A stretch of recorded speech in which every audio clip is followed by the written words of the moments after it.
Well, we are apparently days away from potential war with Iran. According to reports, Israel looks ready to launch a strike on Iran any day now.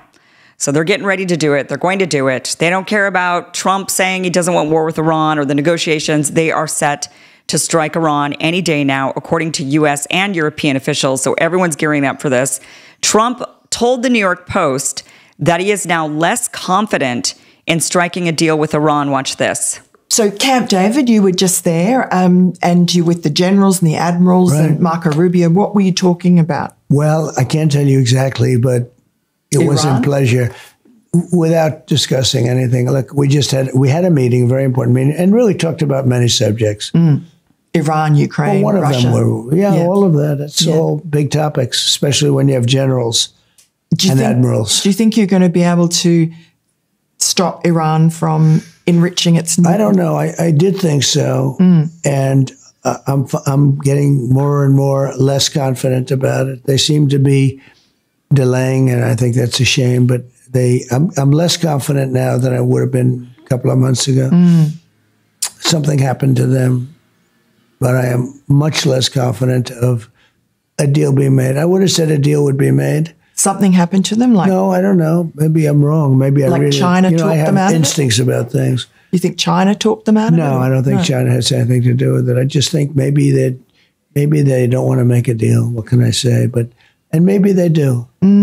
So what does that mean? There's nothing final. What happens then? Well, if they don't make a deal, they're not going to have a nuclear weapon. Right. If they do make a deal, they're not going to have a nuclear weapon too.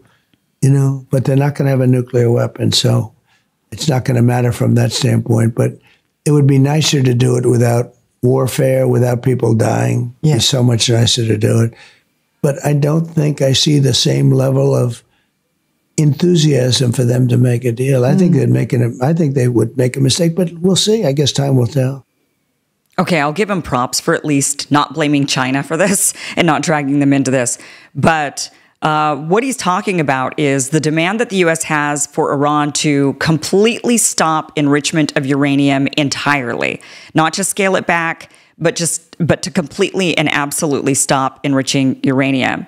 And we'll get to that. But in response to Israel now saying that they're going to strike Iran because Iran is refusing to completely halt their uranium enrichment program, the United States has now, in another step towards what looks like potential war with Iran, the United States has quietly pulled diplomats out of Iraq and told military families that they should maybe leave the region. They've given them voluntary evacuation orders to, it's voluntary, but things aren't looking great. You should maybe leave the region. They're getting them out of Iraq. Now, that's not a drill. That is a war provocation. This is what Trump had to say about that. Could you provide an update on Iran? We're hearing reports that U.S. personnel are being moved out of the region within striking distance. Well, they are being moved out because it could be a dangerous place, and we'll see what happens. But we've given notice to move out, and we'll see what happens. Is there anything that can be done to dial the temperature down in the region? They can't have a nuclear weapon, very simply.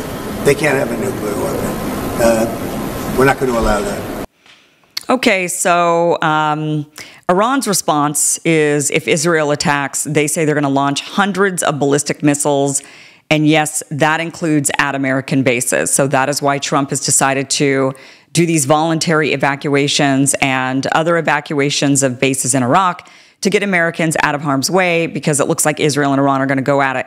Now, of course, we all know that if Israel goes at it with Iran, the United States probably, if it were my guess, would initially start off with, we don't want to really be involved. We don't want to be in another conflict. We'll support you, but we don't want to be involved. And of course, through time, what do you think Israel is going to do? Ensure that the United States gets dragged in. It might not be the first week or the first month or even the first few months or maybe even the first year, but eventually the United States will be dragged into this war. And Israel knows that. Israel knows that they have enough leverage, they have enough blackmail or enough bribes that they've been able to do to our politicians. They have full control. We've seen that time and time again. So they know that they're going to be able to eventually drag U.S. bodies into this war. They know that they cannot take out Iran on their own. So they're going to ensure that the United States helps them in that endeavor, or if not, just completely does it for them. At the same time, all of this has gone on. Trump's top general just admitted that he gave the White House strike options also for hitting Iran. So strike plans are on the table once again, adding to this idea that the United States is eventually going to be dragged into this war with Iran. Meanwhile, a U.S. aircraft carrier loaded with F-35s is parked off Iran's coast. So maybe it will be in a week we get dragged into this. Maybe it won't take a year. Maybe I'm wrong on that. Maybe the U.S. is just ready to strike on Iran on behalf of Israel right away. Maybe it won't take time for Israel to talk us into it or get us into this somehow. Maybe we'll just be in it from day one. But here's the problem with this. The issue with this is what the United States is demanding suddenly from Iran. And that is for Iran to completely stop enriching uranium. This is not a serious diplomatic ask. This is a provocation. It's a red line the U.S. knows Iran won't agree to. Because under the Nuclear Non-Proliferation Treaty, which Iran is still a signatory to, they have the legal right to enrich uranium for peaceful purposes like energy and medical isotopes. Even many U.S. allies acknowledge this. So why make the demand? Because it's a trap. By setting the bar at zero enrichment, the U.S. can claim Iran as being defiant, even when Iran is operating within its legal rights. Then, boom, the media narrative shifts to Iran refuses to comply. Iran threatens regional stability. And the hawks in D.C. get their excuse to push for war or more crippling sanctions. This tactic has been used before. If you remember Iraq, weapons of mass destruction, that didn't exist. Libya, Syria, this is the same playbook over and over. Demand something impossible, then blame the country for not agreeing and use that to justify aggression. So the real question isn't whether Iran should enrich uranium. The real question is, why is the U.S. establishment manufacturing foreign enemies while ignoring its own war-weary public? We do not want war in the Middle East. We want out. That is what Donald Trump ran on. That is what people voted for him for. And here we are sitting with collapsing infrastructure. We've got a border crisis, economic inequality, economic instability at this point. We've got a trade war, tariffs. There's just so much going on. We do not want a war with Iran on behalf of Israel. This isn't about stopping a nuclear bomb. And that is the bottom line. This is about manufacturing consent for another war. And meanwhile, the other thing that is manufacturing of this that I find quite interesting is this coming Saturday on Trump's birthday. I believe his birthday. Is it Saturday that is his birthday? Yes, 14th of June is Trump's birthday. He's doing this military parade, right? That's going to be marching through, I guess, Washington, D.C. And look at this. This is the train bringing in all of the tanks for the military parade. This was supposed to be the anti-war president. I mean, that's the irony of all of this. This was supposed to be the anti-war president. People voted for Donald Trump because they wanted less war. And now here we are on the brink of potential war with Iran and a military parade on Saturday, the anti-war president. I mean, I would expect this from Bush, Obama, Biden. I don't expect this from the anti-war, the supposed anti-war Trump. That is not what I'm thinking is going to be happening here. And by the way, let's take a look at these. I wonder if we have the image of this, the front of this train bringing in all this military. Let's see if I could catch it for you right here. You'll be able to see it. I don't know if you could see, but the numbers on this plane, on this train, if you could see, those numbers are 1776. That's the name. That's the number on the train. 1776. The anti-war president. Meanwhile, we also have, military showing up in our streets in Los Angeles, which, look, a lot of people are supporting this. They don't want to see this type of protest, these violent protests that are going on. A lot of people are pretty fed up. I totally get that. But again, just the optics from the anti-war president to be sending troops into our American cities for the first time. This is not something that happens. And then to be having a military parade on Saturday, all when we're literally on the brink of a war for Israel is... it's not the best look. It's not really what Americans voted for.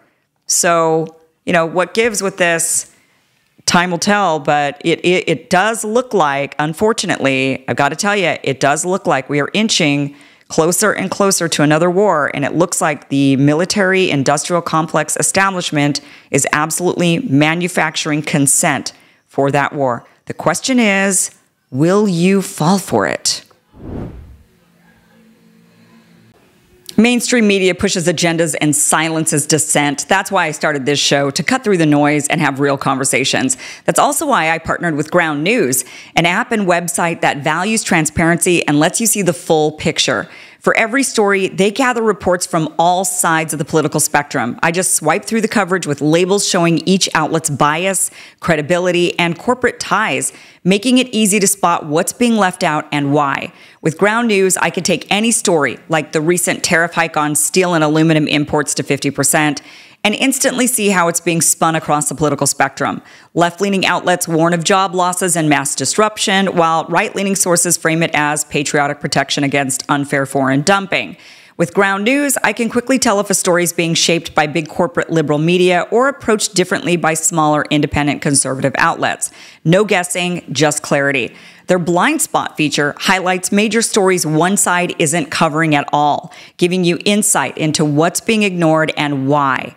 It's a powerful tool for bringing back transparency and real debate to a media world that badly needs both. Ground News is fully independent, subscriber supported, and trusted by over 2 million users. Right now, my viewers get 40% off the same Vantage plan I use at just $5 a month. But this offer is only available through my link, ground.news/Kim, or by scanning the QR code that's on the screen. That's ground.news/Kim for 40% off. If you're tired of media spin and want the full picture, don't miss this. Check the link in the description and see for yourself.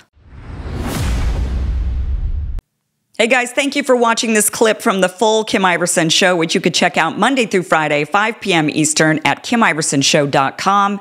See you there.